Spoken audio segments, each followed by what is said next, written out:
First and foremost, we believe that this FTA is pretty historic between India and the UK because it, will strengthen our, economic ties between the two countries across a lot of sectors. But at the end of the day, and it'll obviously lead to, increased bilateral trade and investments. However, for our sector, while lots of sectors are going to benefit, right, as you might have read, about 99 lines, of business would, sectors would benefit, especially very high labor-intensive ones. For the alcohol sector, the benefit is only singular in terms of the fact that a lot of our member companies who do manufacture Indian whiskey, and whiskey as a category in India is very big, they would be able to buy watered malt spirit, which is Scotch spirit, and we buy that in bulk. So for blending with other ingredients in India. So for them, they would find it, they would find some cost efficiencies out there, and a number of our members have also commented on it. But if you look at the finished goods and the finished products, there would be a challenge. While in the marketplace, there could be a plethora of brands that would come in, the fear is that this would open the floodgates of, cheaper Scotch. Currently, and not only Scotch whiskey, it can also be there for gins. And, as you read the fine print, is it also for rum? Is it also for, vodka? We don't know. Right now, whatever little has come about is for whiskey and gin, ex-UK. But is it for any other, spirit category? We don't know. Also, you have to understand that even currently today in India, most of the companies which are transnational or multinationals are operating. They are operating at transfer prices which are significantly lower than the prices that they transfer their goods to from the UK and sell it, say, to other countries in the EU or to the US or to UK, even India duty free. India duty free also gets it at a higher price than what the market gets it, right? So, there's a transfer price mechanism that needs to be looked at. Secondly, there are a lot of freestanding importers who also import similar brands or other brands, right? And some of them have also now launched their own Scotch whiskies at prices that are even lower than bottled in India Scotches, which are, primarily sold by the multinationals. And so what do you have? There is this fear that, yes, and it's a very well-founded fear, that there could be cheap imports coming in, and these will harm the premium and luxury end of Indian whiskies and Indian gins and Indian rums and vodkas, which are gaining a substantial foothold and a year-on-year growth, right? So if you see Indian single malts, they are globally acclaimed now. They're getting winning awards all over. The luxury malts from India, right? A lot of our members make special, blended whiskeys too, or just plain malt, a blended malt whiskey. All of them would be under some sort of a stress in the event you get these cheap imports coming in lots of quantities. You have the Goa story of gins, right? Now, if gins come in at 75%, what happens to these Indian brands, which have created the gin category over the last, decade or so, especially in the last 5 years? So what do we do about them, right? Similarly with, a 3-year-old rum or a 5-year-old rum, there are Indian companies which have launched these kind of rums, right? So what happens to these companies? Our brands, our company, our members have done it. So if I take names, you have in single malt, you have, Amrut single malt, you have Rampur, you have Indri, you have Doab, you have Crazy Cock, you have Gyanchand, right? You have, Royal Ranthambore, you have Singhasan, then you have Stranger and Sons, we have Terai, Jaisalmer, Jamun, Old Monk has, aged rum. you have Kamikara, right? So all these will come under some sort of a stress when these imported brands come in, all right? Then what do we do? But is the Indian industry, do you think, is prepared? Sure. Indian industry, I'm sure all our members have strategies in place. It's not that, it's going to be doomsday tomorrow. No, but there will be pressure. And eventually consumer is king. So the consumer will come to know what is good, what's not so good, and they will decide. But the fact of the matter is that there will be stress, and our member companies are obviously plotting their own strategies. It's not that the UK FTA is going to be, promulgated in the next 1 month. While the Indian cabinet has cleared it, it has to go to the British Parliament. That's their system. So that could take some time. From what I read, it could take anywhere from 6 months to a year. So that gives people more than adequate time. But the fact of the matter is that one of our requests or recommendations to the government, to our nodal ministry, which is the Ministry of Food Processing Industries, as well as the Ministry of Commerce, has been to have a minimum import price, which would, especially for bottled, in origin products. So not for bulk, but for bottled in origin products. So at least that would help, because then you wouldn't get the cheaper brands coming in, and you would get the right kind of brands into India. The other fear also I need to express is that this 75% from 150 to 75 and over a 10-year period to 40, which is more or less similar to what our original recommendation was. We had started with 100 for bottled in, but bulk was 75, so the government has taken 75 as a cutoff, no issues. And we had said 50 after 10 years, they've gone to 40, which is also fine. But the fact is that this will be used as a template with other countries, because the EU is on the anvil, US is happening, right? Tomorrow it could be Australia, it could be New Zealand, it could be any South American country, right? It could be other North American countries. It could be say even South Africa for that matter, or any other country which makes even wines. Now what would happen if wines come in at 75%, especially from the EU or the US, Australia, New Zealand, and they come in, and I know the kind of prices some of them sell. I mean, there are quotes which come into India at 50 cents from, France per bottle, right? 50 cents. These are, so you can just imagine 50 rupees or so roughly is the cost. If you take €1 equal to about, 100 odd rupees. So you're looking at about 50 rupees per bottle. Now, even if you add 75% on it, it comes to what? It comes to about, 75, 50, right? So it's about 100 odd bucks. So where do you go with it, right? It's so cheap, right? And they also get subsidies in the EU. Over $1 billion over €1 billion of subsidies goes to farmers, grape growing farmers, right? Vineyards, etc. So you are looking at actually a very subsidized kind of system that's happening. Plus, you're getting these kind of duty reductions. So the wine industry will also come under pressure. But it's not that the wine industry is not reacting. They are putting their strategies in place.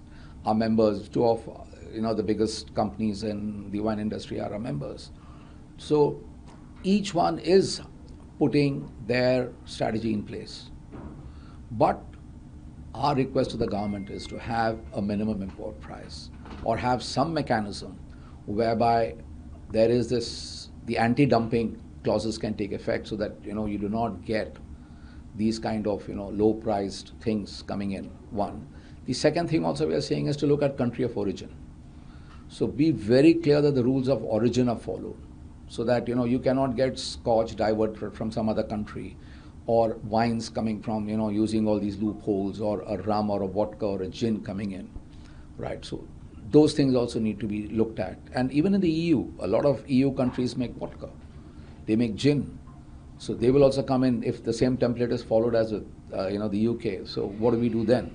So there have to be these kind of checks, right, which need, or what should I say, guardrails, which need to safeguard the Indian industry. It's very critical. Because you have to understand also that the Indian industry, right, the IMFL, whether it's whiskey, rum, gin, brandy, vodka, or the wines, right, along with country liquor as well as the beer, together the state exchequers get over 310 lakh crores plus per annum in terms of revenues, right? Now, that can come under stress, right? So we need to be careful about this also, that states should not, get, under an adverse impact in terms of state, revenues. Also, there are a number of states, since I'm talking about states, there are a number of states, case in point Maharashtra, Orissa, Kerala, Delhi, Haryana, MP, where there are favorable policies on bottled in origin imports. May it be spirits, it can be wines. Either the cost of label registration, brand registration is 1/10 the cost of what is normally levied on Indian-made products manufactured in India, or they have duties which are like 50% less, or 60% less, value-added tax which is about 50% less, or even lower. So, given this kind of discrimination on BIO versus IMFL, where there's a huge bias towards BIO in these states, it's not all states doing it. A number of these states which I mentioned do it. We are urging the state government saying, hey, you have the Prime Minister saying Atmanirbhar Bharat, right? Be vocal for local, right? And what is happening? You are trying to support imports. Support your own products first. Do you understand? So, like Indian single malts, you see a number of Indian single malts are not available in Delhi. Why? Because Delhi charges 25 lakh rupees per label for Indian brands, whereas for an imported brand, right, any company can get 7 brands and only pay about 15 lakhs. So that's comes to about 3 lakhs a brand. So where is 3 lakhs and where is 25 lakhs? Right. So there are these kind of inequities in the marketplace, right? And we are requesting that these things need to be corrected also simultaneously, and we are seeking the help of the Government of India also through the ministries, through our nodal ministry, through the Ministry of Commerce to help. The other thing is that, to answer one of your other questions, is that APIDA, which is a department in the Ministry of Commerce, right, and handles agricultural exports, and the Ministry of Food Processing Industries, our nodal ministry, they are trying to assist us in meeting a government target, or what the Government of India is expecting from our sector, saying that, listen, from your current about $300 million, please increase your exports to $1 billion by 2030, right? And the point is, how can I reach $1 billion if a whole swath of markets I'm not allowed to sell as whiskey or as rum or as brandy? For example, the UK has a non-tariff barrier in whiskey maturation definition and whiskey definition. Similarly, EU follows the same mandate, right? Some other countries also follow this kind of mandate of maturation laws, Australia for that matter. So if you want to enter all these countries, right, why should I call myself Indian spirit? I'll call myself Indian whiskey. I have FSSAI here, which has given me a definition, right? That's a central government body that has defined what a whiskey is, right? I'm following that definition. I'm following that definition for brandy. I'm following that definition for rum, for gin, for vodka, right? Why can't I sell these into those countries and let the customer decide whether he wants to drink Indian whiskey or not? We are willing to call it Indian whiskey. Our members have said we are willing to call them Indian whiskey. And that's what we have also recommended to the government, that we're willing to call it. But please get this market access cleared for us. Right. Now, unfortunately, whether that's happening in the fine print of the UK FTA, we don't know. But information is that it's not happening. But the EU FTA is happening. I think it should be allowed there. We should the government should, say that, hey, allow Indian alcohol beverages market access. So our good premium brands can also be exported and all that. Currently, we export. We export to UAE. It's a huge market for us. A huge Indian diaspora. We export. We export to Africa, right, and some other countries in the West also. Single malts go everywhere. But what about all the others? We are saying allow us to sell Indian whiskey at whatever price point we want to. ये deal दोनों देशों के लिए अच्छी रहेगी, क्योंकि इसके लिए दोनों देशों का जो कारोबार है वो बढ़ेगा। मैं स्पेसिफिकली इंजीनियरिंग सेक्टर की बात करता हूँ, क्योंकि हमारा क्षेत्र है। इसमें इंजीनियरिंग सेक्टर में हम most of the time we are the largest sector out of India, even for in this. हमारा $4.2 बिलियन का एक्सपोर्ट है अभी फ़िलहाल। बट ये हमारा स्कोप जो है बहुत ज़्यादा है। हम सोचते हैं कि ये डील के साथ जो हमारे को ड्यूटी फ्री एक्सेस मिल रहा है काफ़ी आइटमों में, इंजीनियरिंग में, specially auto and auto components में हमको बहुत फ़ायदा हो रहा है।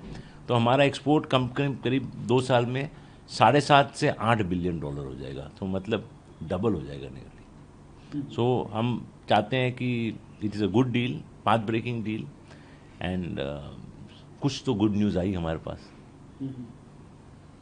और सर, और ओवरऑल अगर आप देखें, आपने इंजीनियरिंग का बताया कि डील लगभग डबल हो जाएगी। 7.5 लाख करोड़ का जो है एक्सपोर्ट, $8 बिलियन का एक्सपोर्ट हो जाएगा। 7.5 to 8 बिलियन डॉलर्स फ्रॉम 4.2।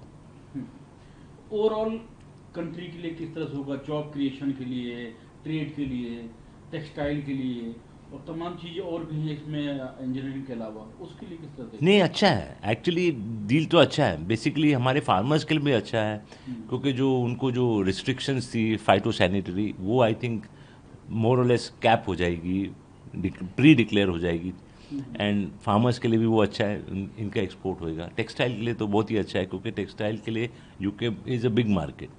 तो उनका एक्सपोर्ट भी, उनको ज़ीरो ड्यूटी हो जाएगी, तो उनका भी एक्सपोर्ट बढ़ेगा। ओवरऑल इंडिया का ट्रेड जो है यूके से काफ़ी बढ़ेगा, एंड स्कोप भी है बढ़ने का, क्योंकि इंडिया और यूके का डील मीन्स जो करंट ट्रेड है फ्रॉम हमारी रिलेशनशिप के साथ आई थिंक कम है, बढ़ेगा। एंड प्लस हर एक फाइनल एक चीज़ तो हमारे को ये तो है ही कि हम अब यूके के साथ मोढे से मोढा लगा के चल रहे हैं। 70-80 साल पहले कहाँ थे हम यूके के साथ, और अब हम कहाँ हैं। सर, दुनिया के लिए क्या मैसेज है? क्योंकि एक 5th लार्जेस्ट इकोनॉमी है, 6th लार्जेस्ट इकोनॉमी, और ऐसे टाइम में जब टैरिफ को लेकर, यूएस टैरिफ को लेकर दुनिया में अनिश्चितता है हर तरह, इस डील को आप किस तरह से देख रहे हैं?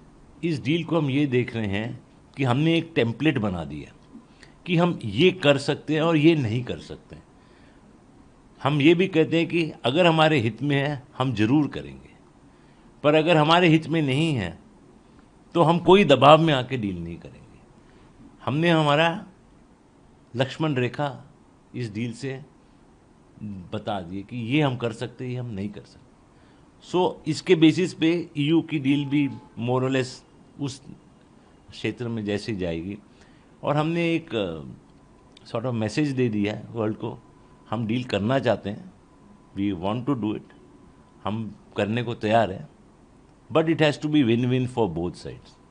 एक तरफा डील नहीं होगी, और जो हमारे रेड लाइंस हैं वो हम नहीं क्रॉस करेंगे। इसके बाद जैसे कि आपने उलट कर दी है, यूएई के साथ बहुत तेज हमारी जो है बातचीत, नेगोशिएशन हुई, ईयू के साथ, यूएई के साथ पहले हुई, उसके बाद फिर जो है अब यूके के साथ हुई, और तमाम ट्रेड नेगोशिएशन चली रहे कई कंट्रीज के साथ। पेरू है उसमें न्यूजीलैंड है, उसमें और कई कंट्रीज हैं। ईयू के साथ जो सबसे ज़्यादा इंतजार है, दूसरा सर यूएस के साथ। तो इन दोनों के लिए आप किस तरह से देख रहे हो कि नेगोशिएशन दोनों के साथ बहुत तेज़ी से चल रही है? ईयू के साथ तो हमारी नेगोशिएशन काफ़ी टाइम से चल रही है, एंड हमारा होप है कि जैसे जब उनके ईयू के प्रेसिडेंट आए थे, तो मोस्ट प्रॉब्ली ये साल में हमारी डील तो होनी चाहिए। यूएसए के साथ कभी हाँ कभी ना चल रही है, तो उसके बारे में नहीं बोल सकता। मे बी अगर वो हमारे रेड लाइंस को मद्देनज़र रखें तो डील हो सकती है, पर अगर आप हमारी रेड लाइंस को नज़र नहीं रखें और कहें कि हम दबाव में डील करेंगे, तो मेरे ख्याल से नहीं होगी। The Prime Minister had just signed a deal called CETA. How do you see this deal for India? It's a win-win situation for India. We see that our exports will rise more than 100%. We're currently at $4.2 billion of engineering export. We hope that this will rise to $7.5 to $8 billion in 2 to 3 years. It is a good deal, beneficial for both sides, and I'm complimenting the government for taking, and especially the Prime Minister for taking this bold step in making this deal. Prime Minister as well as our Commerce Minister. And sir, what is how do you see this is going to send a message to across the world in the time when there is very uncertainty in the market, disruption due to the Trump tariff? This deal will send a message that India is willing to do a deal, and India will do a deal, but India will not do a deal under pressure. We have some red lines. You have to respect our red lines. As long as you respect it, I'm sure India will do a deal. And it also gives a message that we have given a template of what we can agree to and what we cannot agree to. So it also gives a message to the world that what is possible and what is not possible with India. ऐतिहासिक व्यापार समझौता है जिसके लिए हमारे जो negotiator थे पिछले 3 साल से वो लगातार काम कर रहे थे, और ये बहुत हर्ष का विषय है कि हमारे प्राइम मिनिस्टर आज वो यूके में हैं जो इस एग्रीमेंट को फाइनल शेप दे रहे हैं, और ये एग्रीमेंट हमारे एक्सपोर्ट्स के लिए बहुत ही इम्पोर्टेंट है। इसका सबसे ज्यादा फायदा हमारे स्मॉल एंड मीडियम सेक्टर को मिलेगा, क्योंकि जो हमारे ट्रेडिशनल एक्सपोर्ट्स हैं, चाहे हम उनकी बात करें कि वो हमारे कपड़े का है या हम वस्त्र का कर रहे हैं या फुटवेयर एक्सपोर्ट कर रहे हैं या हम जेम एंड ज्वेलरी एक्सपोर्ट करते हैं, मरीन प्रोडक्ट एक्सपोर्ट करते हैं, फूड प्रोडक्ट एक्सपोर्ट करते हैं, जो खिलौना का एक्सपोर्ट होता है, स्पोर्ट्स गुड्स का एक्सपोर्ट होता है, ये हमारा इससे ज्यादा काफी बढ़ेगा। दूसरी चीज हमारे जो एक्सपोर्ट है, जैसे हम ऑटो कंपोनेंट एक्सपोर्ट है, मशीनरी एक्सपोर्ट है, ऑर्गेनिक केमिकल एक्सपोर्ट्स है, तो ये एक्सपोर्ट भी बढ़ेगा। हमने देखा है कि जो यूके के साथ हमारा जो ज्यादा एक्सपोर्ट है वो सर्विसेज का एक्सपोर्ट है, आईटी एनेबल्ड सर्विसेज का है, प्रोफेशनल सर्विसेज हैं, बिजनेस सर्विसेज हैं, एजुकेशनल सर्विसेज हैं, तो इन सर्विसेज का भी एक्सपोर्ट काफी तेजी में बढ़ेगा। हम दोनों कंट्री ने बोला है जो हमारा बायलैटरल ट्रेड जो करीब अभी $60 बिलियन के डॉलर का है, उसको हम बढ़ा के 2030 तक $120 बिलियन ले जाएंगे। तो बहुत बढ़िया है समझौता है, जिससे एक तरह से हमारे लेबर इंटेंसिव सेक्टर एक्सपोर्ट का बढ़ेगा, दूसरे हमारे जो सनराइज सेक्टर एक्सपोर्ट बढ़ेगा, और तीसरे हमारे जो सर्विसेज एक्सपोर्ट है उसका भी बहुत ज्यादा होगा। सर्विसेज के क्षेत्र में बहुत अच्छा किया गया है कि जो सोशल सिक्योरिटी एग्रीमेंट किया गया है, जो हमारे सर्विस प्रोफेशनल जाते थे यूके में पहले, वो 3 साल तक अगर वहां रहते हैं तो उनको सोशल सिक्योरिटी के लिए कंट्रीब्यूट नहीं करना पड़ेगा। बहुत से केस में करीब 30% उनकी सैलरी टुवर्ड सोशल सिक्योरिटी जाती थी, तो वो नहीं लगेगी। तो इससे सब सेक्टर को फायदा मिलेगा, और जो आईटी सेक्टर जिसके बहुत से लोग यूके में रहेंगे उनको ज्यादा फायदा मिलेगा इसका। सर, भारत ब्रिटेन व्यापार समझौते से फीओ की और क्या अपेक्षाएं हैं, आप कैसी अपेक्षा रखते हो? देखिए, इस समझौते में एक और अच्छा किया गया है कि बोला गया है कि जो सेफगार्ड ड्यूटी है, कभी कभी होता है कि बहुत ज्यादा एक्सपोर्ट बढ़ जाता है तो दूसरा कंट्री सेफगार्ड ड्यूटी लगा सकता है, बट ब्रिटेन ने बोला है कि वो सेफगार्ड ड्यूटी नहीं लगाएगा। तो हमारे लिए एक बहुत अच्छा मौका रहेगा। हम अपने एक्सपोर्टर्स को यही कहना चाहेंगे कि ब्रिटेन की मार्केट को बहुत क्लोजली देखें, क्योंकि वहां पे वो ज्यादा से ज्यादा एक्सपोर्ट कर सकते हैं। उनको कभी ये डर नहीं लगेगा कि इसमें एक्सपोर्ट बढ़ने से यूके सेफगार्ड ड्यूटी लगाएगा। दूसरी चीज हम ये चाहते हैं कि यूके देखिए एक कॉमनवेल्थ, हम और यूके कॉमनवेल्थ कंट्री के पार्ट, हम इंग्लिश स्पीकिंग कंट्री रहे हैं, तो सर्विसेज की हमें इस कंट्री में और अपॉर्चुनिटी देखनी चाहिए। कुछ सर्विसेज सेक्टर में ज्वाइंट वेंचर की पॉसिबिलिटी करनी चाहिए। जैसे हम बात करें जब बिजनेस सर्विस, फाइनेंशियल सर्विसेज की बात करें या लीगल सर्विसेज की बात करें, तो इन फील्ड में हमें ज्वाइंट वेंचर की पार्टनरशिप भी देखनी चाहिए। तो मेरे अपने एक्सपोर्टर्स से सिर्फ यही कहना होगा कि यूके को वो एक बहुत लॉन्ग टर्म मार्केट के लिए देखें और देखें कि इस मार्केट में वो किस तरह अपना एक्सपोर्ट बढ़ा सकते हैं, बिकॉज उनको किसी तरह की ड्यूटी का कोई थ्रेट नहीं है। अगर बहुत ज्यादा इंडिया का एक्सपोर्ट बढ़ता भी है तो किसी तरह का कोई थ्रेट नजर नहीं आता है। सर, इस समझौते के बाद ब्रिटेन के प्रधानमंत्री जी ने एक बहुत अच्छी बात की है। उन्होंने कहा है कि हम दोनों जानते हैं कि यूरोपीय संघ छोड़ने के बाद से यह ब्रिटेन द्वारा किया गया सबसे बड़ा आर्थिक रूप से सर्वाधिक महत्वपूर्ण समझौता है। बिल्कुल, आप देखिए कि ये समझौता है क्योंकि इंडिया और यूके दोनों स्ट्रेटेजिक पार्टनर हैं। हमारी ये ट्रेड पार्टनरशिप हुई है, लेकिन हम एक स्ट्रेटेजिक पार्टनर भी हैं। तो आज की डेट में जिस तरह वर्ल्ड मूव कर रहा है, स्ट्रेटेजिक पार्टनरशिप बहुत हेल्प करती है आपके ट्रेड बढ़ाने के लिए। तो उस कंटेक्स्ट में देखेंगे तो यूके के प्राइम मिनिस्टर ने बहुत सही कहा है, क्योंकि ईयू के बाद से जब यूके बाहर आया है, यूके ने इतना बड़ा कोई एग्रीमेंट नहीं किया है। हमने भी बहुत एग्रीमेंट किए हैं, लेकिन जो अभी हमारे एग्रीमेंट है वो यूके की साइज की इकोनॉमी के नहीं है। चाहे हम बात करें ऑस्ट्रेलिया की बात करें, या हम बात करें यूएई की बात करें, या हम यूरोपियन फ्री ट्रेड एग्रीमेंट की बात करें, वो यूके के साइज के साथ के एग्रीमेंट नहीं है। दूसरी चीज आप देखिए कि दोनों देशों के बीच में जो कल्चरल समझौता रहा है अभी भी आज की डेट में, कि यूके का जो इंडिया से सबसे ज्यादा सर्विसेज ट्रेड होता है वो टूरिज्म का है। 70% यूपी का जो सर्विसेज एक्सपोर्ट है वो इंडिया को सर्विसेज टूरिज्म का है। तो हम इस एग्रीमेंट के थ्रू देखते हैं जो हमारा जो कल्चरल जो लिंकेज है वो और ज्यादा सीमेंटेड होगा, और ज्यादा वो स्ट्रांग होगा। This is a very historic occasion for us. This is a memorable agreement which has been signed between India and UK. This is probably one of the biggest FTA which has been signed by India recently.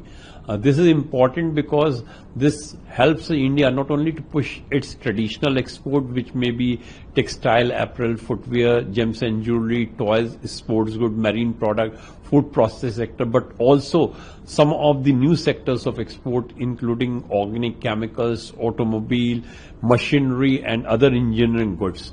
We are also seeing that India is exporting a lot services to the UK also. In fact, UK is one of the country where services export is much more than the goods exports of India. And in all the segment services, whether it's IT and IT-enabled services, professional services and business services, as well as educational services, we will see much more exports happening.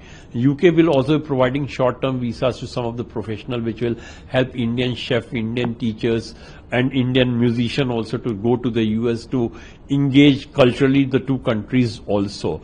There will be an exemption on the social contribution also, and therefore those professionals who are going to the US for less than 3 years, they are not required to contribute to social security in the US, and that will be a very good boost to the professionals who will go from India to US in the short term.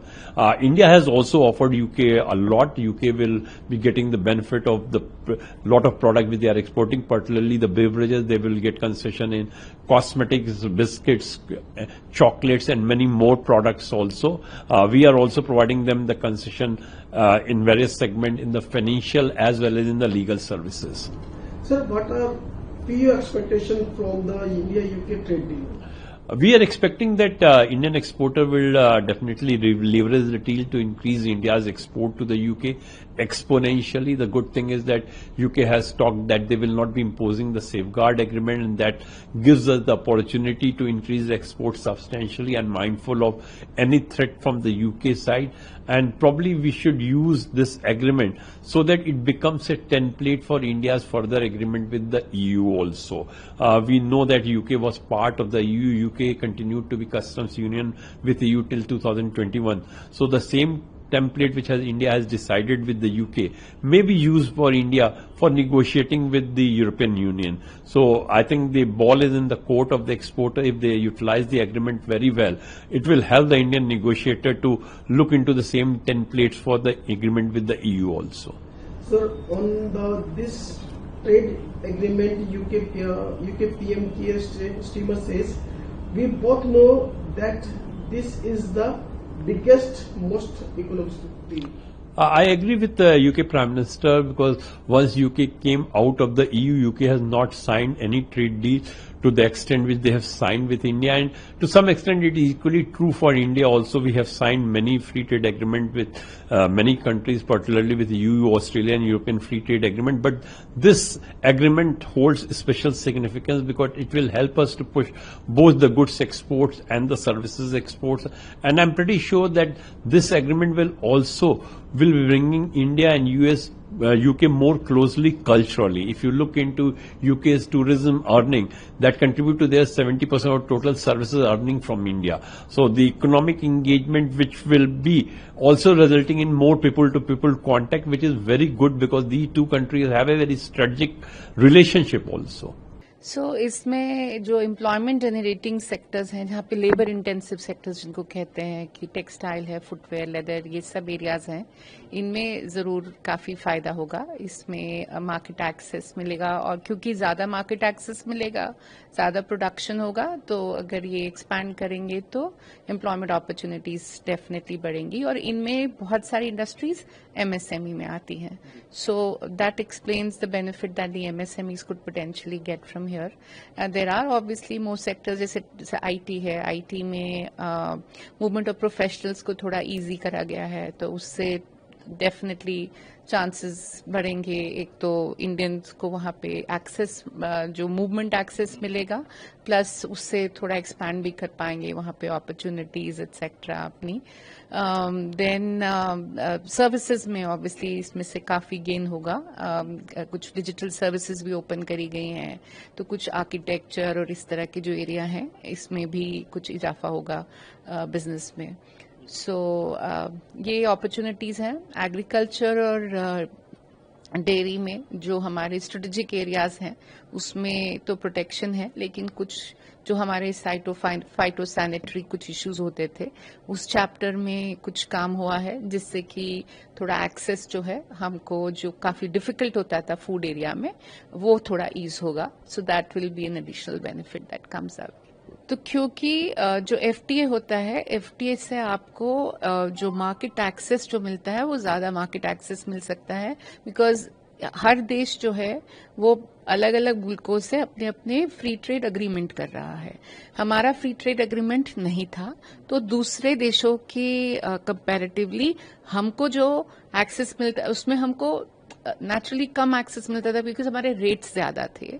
तो हमारा जो imports है वो जो है non competitive हो जाता है।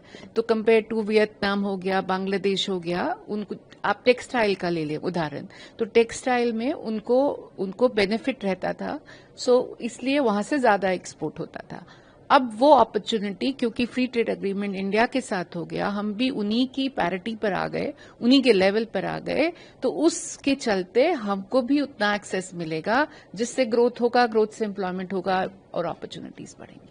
सो आई थिंक ऑटो कॉम्पोनेंट्स में है, जिसमें कि उम्मीद है कि हम अच्छा करेंगे। लेबर इंटेंसिव सेक्टर्स के बारे में मैंने आपसे बात किया। ऑटोमोबाइल में तो आई थिंक फेज मैनर में खुलेगा, कौन कॉम्पिटिटिव रहेगा, और आई थिंक एक बहुत अच्छा स्टेटमेंट मैंने सुना कि यूके को तैयार रहना चाहिए कि जिनको हमसे क्या कंपटीशन मिलेगा। तो आई थिंक हमारी जो इंडस्ट्री है वो इस समय बड़ी कॉन्फिडेंट है, और वो इससे नहीं घबराती कि हमारे यहाँ पे बेटर कंपनीज आ जाएंगी तो हमारा प्रोडक्शन कम हो जाएगा। तो आई थिंक वो इक्वल अपॉर्चुनिटी की तरफ देख रहे हैं। और IT मैंने कहा आपको, IT में रहेगा, कुछ एक सर्विसेज हैं जिसमें कि बिजनेस बढ़ने की उम्मीद है। उस तरह के सेक्टर्स हैं जिसमें कि काफी अपॉर्चुनिटीज इमर्ज होने की चांसेस हैं। मैम बिल्कुल, इसी को आगे बढ़ाते हुए वहाँ पर ऑटो कंपोनेंट्स में काफी कम हुआ है, जैसे टैरिफ जी, वहाँ के प्रधानमंत्री ने भी इसको काफी पॉजिटिव लिया है, कि आपने जिक्र किया, तो क्या आप प्रतिक्रिया देना चाहेंगे? और हमारे प्रधानमंत्री ने भी उस पर काफी जो है एक रिएक्शन दिया है, जिससे तमाम चीजें सो आई थिंक ये एक रिलेशनशिप की मेच्योरिटी है। जब दो देश आते हैं और फिक्स फ्री ट्रेड अग्रीमेंट करते हैं, नेचुरली वो एक दूसरे के साथ जो है मिलजुल कर आगे बढ़ना चाहते हैं। तो यूके बहुत स्ट्रेटेजिक पार्टनर है हमारे लिए, तो उस हिसाब से ये बहुत स्ट्रेटेजिक इनिशिएटिव भी रहा है, एंड बहुत ही पाथ ब्रेकिंग है जो ये फ्री ट्रेड अग्रीमेंट हुआ है। एक्सपोर्ट अपॉर्चुनिटीज, मार्केट एक्सेस मैंने पहले भी बताया आपको, इससे होगा। तो आई थिंक दोनों देशों को इससे geopolitically also it's important for these two countries to come together and work. So from all of those points of view, I think it's a great initiative it's a great step forward that has been taken. So one, of course, it's a significant way forward between the two countries. I think it's a path-breaking agreement that has been entered into the two countries. There are going to be significant opportunities for various sectors, most particularly for the employment-intensive sectors, where I think the market access will increase and hence will the investment and the employment here in the country. I think there are very positive factors like the social security agreement, the fact that we can have the movement of people becoming more easy. I think some of the visa restrictions have been removed. So all of that will definitely help in increasing business opportunities in those related areas, in the services sectors, etc. So all in all, I think a very, very positive step, and I think all kudos to the government for having been able to push this, forward. It's been in the offing for a long time, but it's great to see this culminating into a big free trade agreement. Job opportunities will also increase. I talked about the employment opportunities. Yes. Yes. Any important sector? Yes, yes. So giving an example of, say, textile, given that you have Bangladesh and Vietnam, which is supposedly more competitive than you because they had access at a much lower duty. Now, today, when we come at par, at least on that front, there is a parity now for us to do the business. And that parity obviously creates more export opportunities. When you have more export opportunities, you definitely back home invest more in that sector. When you invest more, you employ more. So I think more capital gets employed, more people get employed. So it becomes a win-win situation. So that way your market gets expanded. More export opportunities are always good for the economy's growth. And I think the slowdown that we are facing in the country, I guess some of these opportunities will definitely help in giving the boost to the economy. If we talk about MSME and farmers, what would you like to say? So I did talk about, the sectors, the labor-intensive sectors. Largely, these are in the MSME space, whether it is footwear or it is textile, apparel. All of these are largely in the MSME space. And once the opportunity increases, I think the MSMEs will stand to benefit. Also, on the agriculture front, the phytosanitary rules, that chapter, I think some changes will definitely help in increasing our market access in the food areas where we have always found it difficult to find a way into markets like UK and EU. So here, at least with the UK, it's a good beginning. Of course, I think we have also protected the very sensitive agriculture and dairy products, which was very important. So I think while we've been able to kind of protect that, but we've also been able to get market access to many more areas. So I think it's a win-win for us.